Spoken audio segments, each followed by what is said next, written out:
Today, President Biden renominating Fed Chairman Jerome Powell for another term.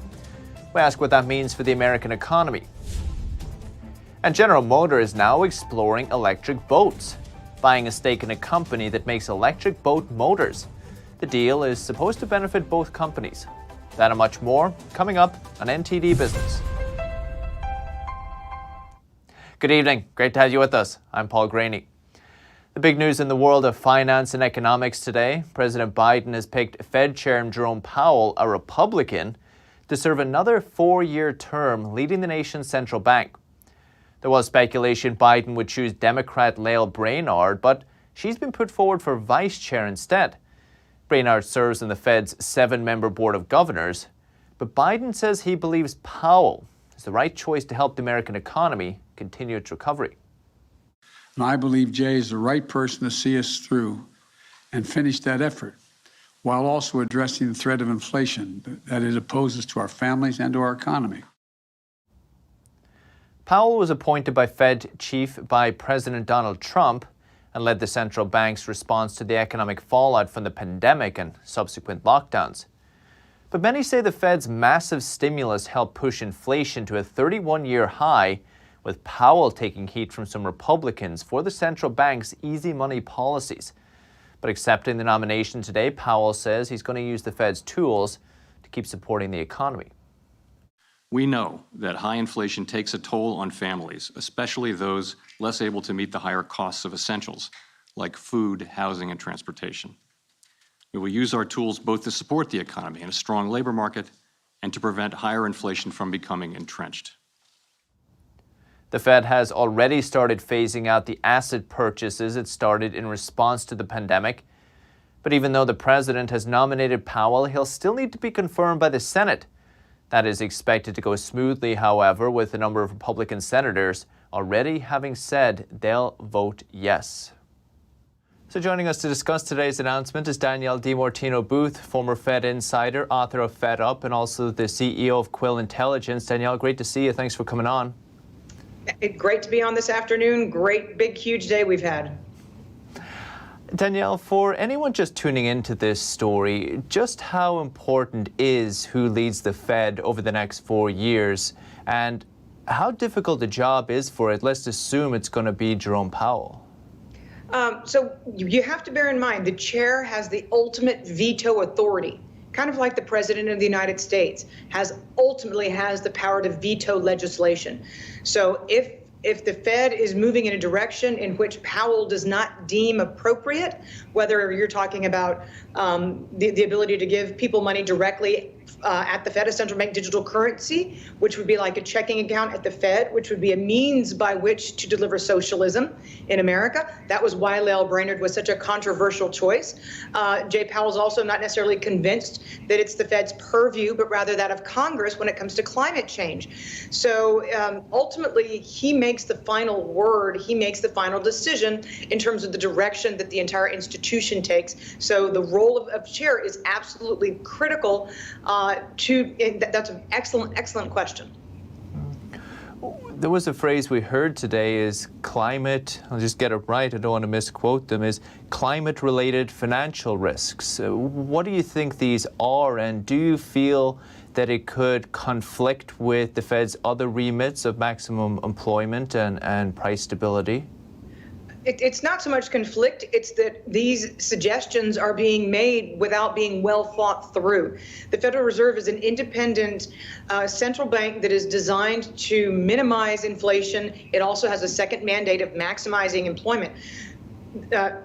Congress, the individuals in Congress in the past have correctly concluded that the Federal Reserve does have the tools to address these issues of inflation, of employment.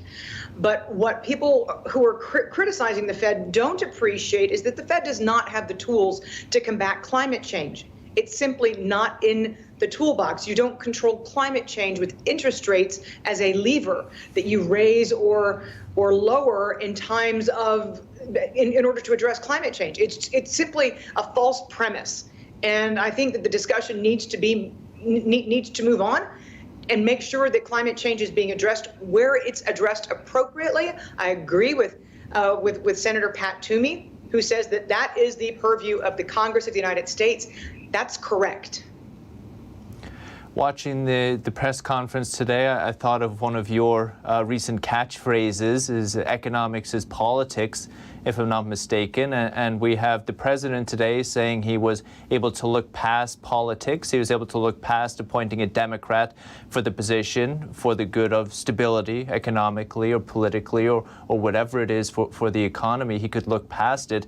Did this surprise you in today's ultra-politicized environment?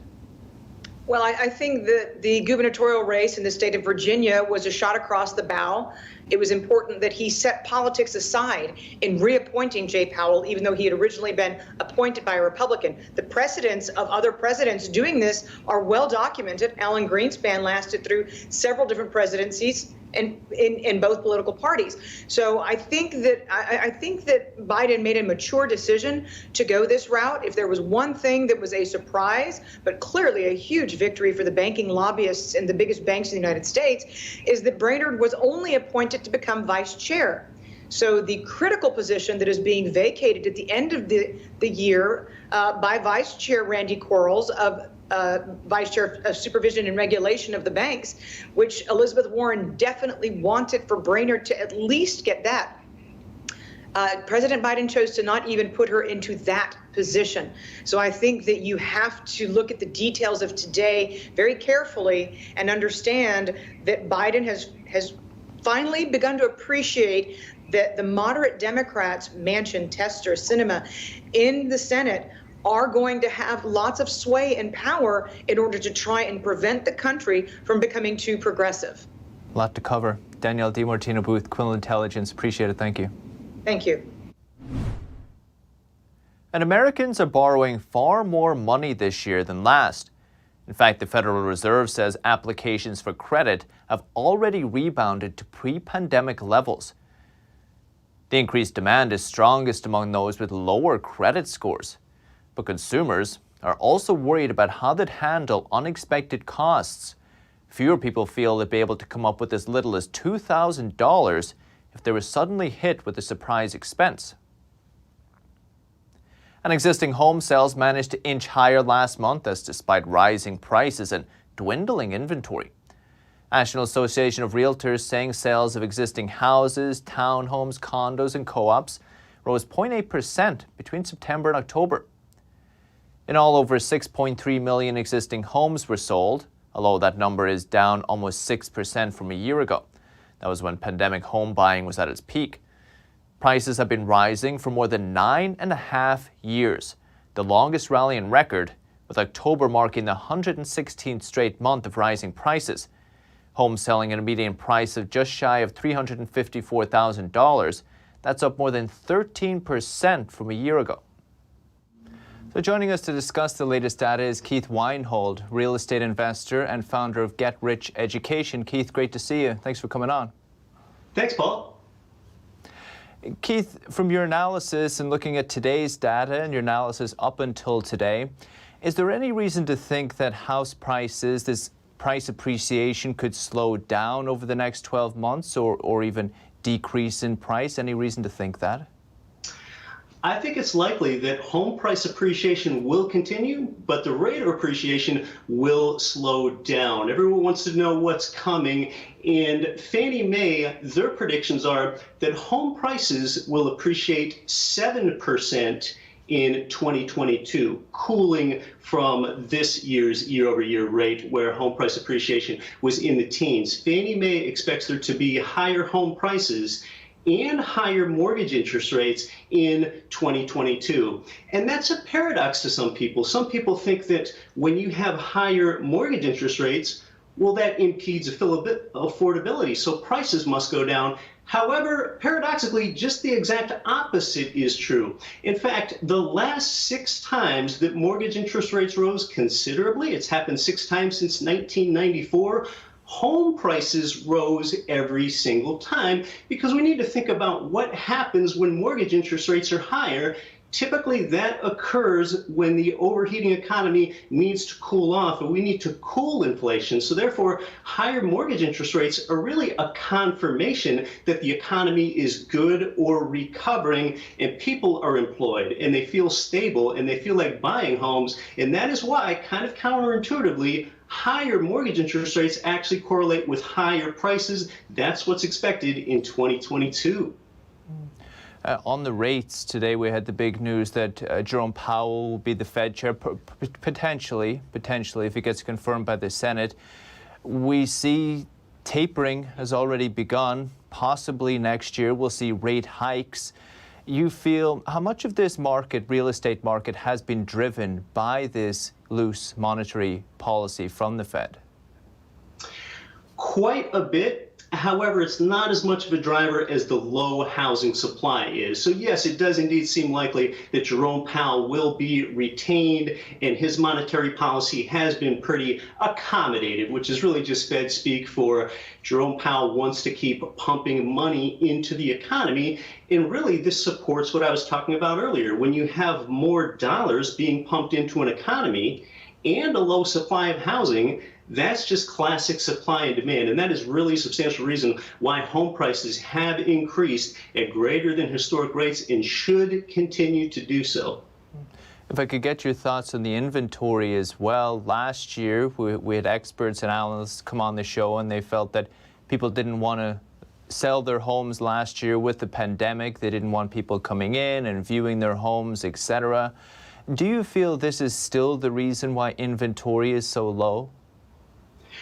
One reason inventory is low, and yes, you touched on it, Paul, some people don't feel safe putting their home on the market because they don't want strangers coming into their home because they don't want to catch a virus. However, even if more inventory is released, an awful lot needs to be soaked up to bring this market back into balance with supply and demand. Home builders are trying to keep pace with population growth. The United States population continues to grow at 1 to 2 million people per year. Population growth is slowing, but it's still evident. But really, the main factor that's keeping prices high, or at least a big one, is that chronically low supply. Home builders are continuing to have trouble to bring enough inventory online and build enough homes for this growing population that all need to live somewhere. Home builders continue to have these ongoing problems with supply shortages. We're talking about everything from roof trusses to cabinets to door hardware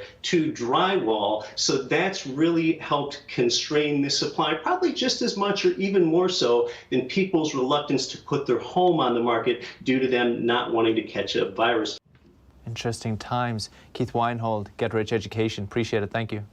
Thanks, Paul. And General Motors is testing the water in electric boating. It's buying a 25% stake in a Seattle company that makes battery-powered outboard motors. GM says its investment is worth $150 million. Pure Watercraft is trying to develop and commercialize electric watercraft. Company's lithium-ion battery can work as a drop-in replacement for certain gas outboard motors. GM wants to combine Pure Watercraft's marine experience with GM's engineering, supply chain, and manufacturing capabilities. But from the birth of one partnership in the electric space comes a serious scaling back of another. Ford and new electric truck maker Rivian are no longer working together to create an electric vehicle. The two announced their partnership in 2019, back when Ford was new to the EV scene. NTD's Fake Quarter has the details. Ford and Rivian have broken up. The two automakers will no longer collaborate to make an electric vehicle. I pretty much expected that this was going to happen, that we would see Rivian and Ford start to separate to some degree or another. When Ford invested into Rivian, a total of about $1.2 billion, the Detroit automaker really hadn't figured out what it wanted to do. it was very reluctant to expand and invest in battery electric vehicles, and it thought the best approach to do that was by finding partners. Paul Eisenstein is the editor-in-chief of the DetroitBureau.com. Eisenstein says Ford has gained experience with electric vehicles since then. There's really no need for Ford to be reaching outside at this point. It's had a couple of successes. The new Ford Mustang Mach-E has been one of the top sellers in the battery electric vehicle market. It's number 4 overall behind Tesla, various models from Tesla. It's also gotten very strong demand for its new F-150 Lightning, even though that won't be out until next June. So Ford has decided to almost triple its investment in battery electric vehicles, and it believes that it can simply develop the technology it needs on its own. Rivian told NTD, "Our relationship with Ford is an important part of our journey, and Ford remains an investor and ally on our shared path to an electrified future." Faye Quarter, NTD News. And major indexes ended mostly lower today, despite a very strong start earlier this morning.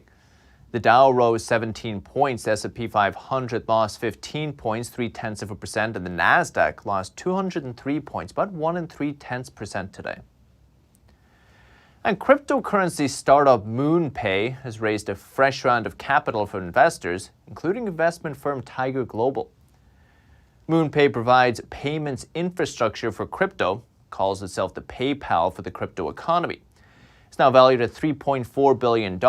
By comparison, PayPal's market cap is $222 billion. But several other companies in the space have also caught the fancy of investors this year. Crypto startup Gemini, led by the Winklevoss brothers, fetched a valuation of $7 billion this week. And FTX Trading, a crypto exchange, was valued at $25 billion after a funding round last month. And Hong Kong's benchmark provider Hang Seng will remove Chinese developer Evergrande from one of the index's 50 stock China Enterprises Index. That index is designed to reflect performance of mainland Chinese companies listed in Hong Kong. At the same time, the Hang Seng Index is adding Chinese tech firms JD.com and NetEase. Evergrande will be replaced by Innovent Biologics. Evergrande's stock has plunged over 80% this year. The HSI is down 0.4% today. Down 0.4% today. All the changes will take effect December 6th. And to use tolls, well, the company that collects most toll revenue in the United States may be sold to a firm based in Singapore. The deal could have implications for your personal data and the country's national security. NTD's Chung Chi-Gao has the details.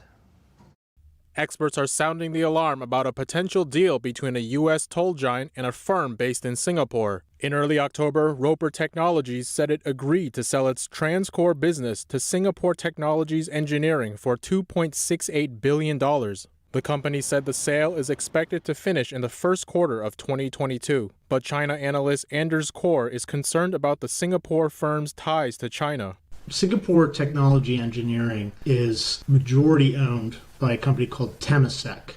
And Temasek has $280 billion in China investments. Now, that's 27% of their total capital. So Temasek will be significantly influenced by the Chinese government because the Chinese government can turn up or down the profits of Temasek. As for TransCore, according to an SEC filing, it is responsible for about 70% of the U.S. toll collection revenue through payment operations like EasyPass, and it serves customers in 24 of the 25 states that have toll roads. Considering China's influence, Kaur says once the Chinese regime puts pressure on Temasek, it would make the data vulnerable. For example, find a high-value individual in the United States, track that individual. It could harvest massive quantities of data on a majority of American drivers. And it's not just personal data sharing. Kaur says the biggest concern is the risk to national security.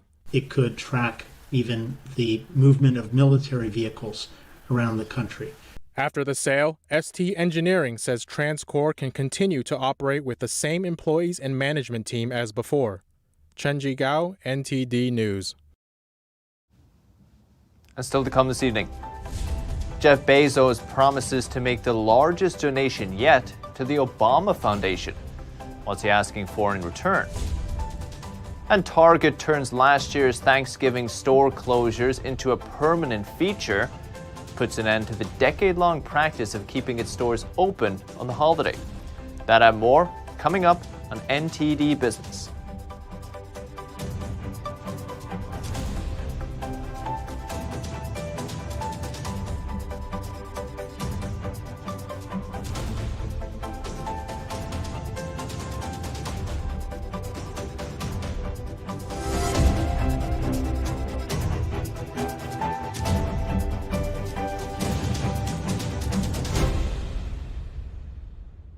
Hello, I'm Mike Lindell. Cancel culture has not only affected myself and MyPillow, but millions of you out there.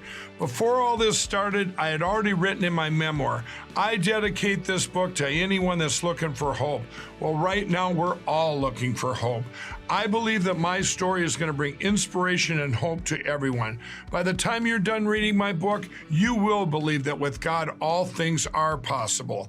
To thank you all for your support, I'm offering some of my best prices ever on MyPillow products, including this exclusive bundle. You get my book and these 5 MyPillows. They all have beautiful scenes and verses from the Bible, such as Isaiah 41:10. Do not fear, for I am with you. This 6-pack bundle is regularly $219. Now it's just $99.98 and free shipping with your promo code. Go to mypillow.com and use the promo code on your screen or call the 1-800 number below. Thank you and God bless. 90% of news outlets in the United States are controlled by 6 corporations. They're not out to tell you the truth of what's happening. They're out to tell you the picture of the world that they represent. The mission of the Epoch Times is to chase the truth, to ground all statements in facts, and prevent people from being misled. This is a battle between truth and deceit. Subscribe today and join the Americans who are seeking truth and tradition. We'd love to have you on board.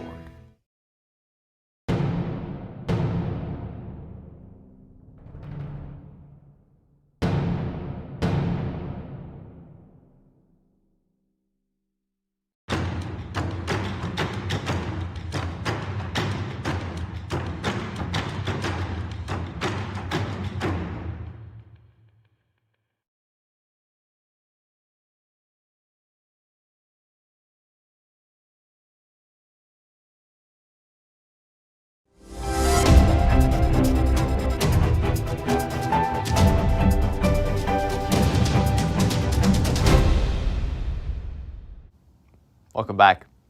Former President Obama's private foundation says Amazon founder Jeff Bezos promised it $100 million. It's the largest gift yet for the foundation and follows a series of donations by Bezos. In return, Bezos asked to name a plaza at the Obama Presidential Center for John Lewis. Lewis was a civil rights figure who was beaten during a march in the 1960s. News of what happened helped build support for the 1965 Voting Rights Act. Lewis died last year at the age of 80. And Target says it will no longer open its stores on Thanksgiving Day. It's not just for this year. It's going to make the practice permanent for the years to come. Last year, Target and many other retailers didn't open on Thanksgiving due to the pandemic, but it turned out to be a good thing. National Retail Federation says last year's holiday sales rose over 8% compared to before the pandemic, and it predicts this year could break last year's record. Although Target won't open its doors on Thanksgiving, some staff will remain at call centers and distribution centers. And the Gaza Strip is having a poor olive harvest. Farmers and experts are blaming the weather, but it could be an even bigger problem for seasonal workers in a place with massive unemployment. NTD's Andrew Thomas reports. Farmers in the Gaza Strip are unsatisfied with the olive harvest this season. They say the yield was about 25% of the average, blaming weather conditions. They said temperatures were unusually high during the blooming period. We are talking about a decline of more than 65% in production. In other words, the available produce covers about 35% of Gaza's needs. There are about 15 square miles of olive orchards in the Gaza Strip, and the 25-day season of olive harvesting and pressing provides short-term jobs for hundreds in Gaza, where unemployment has hovered at around 50%. At one olive oil extraction plant in East Gaza City, only one of the 10 pressing machines was running. This is a weak season compared to previous ones.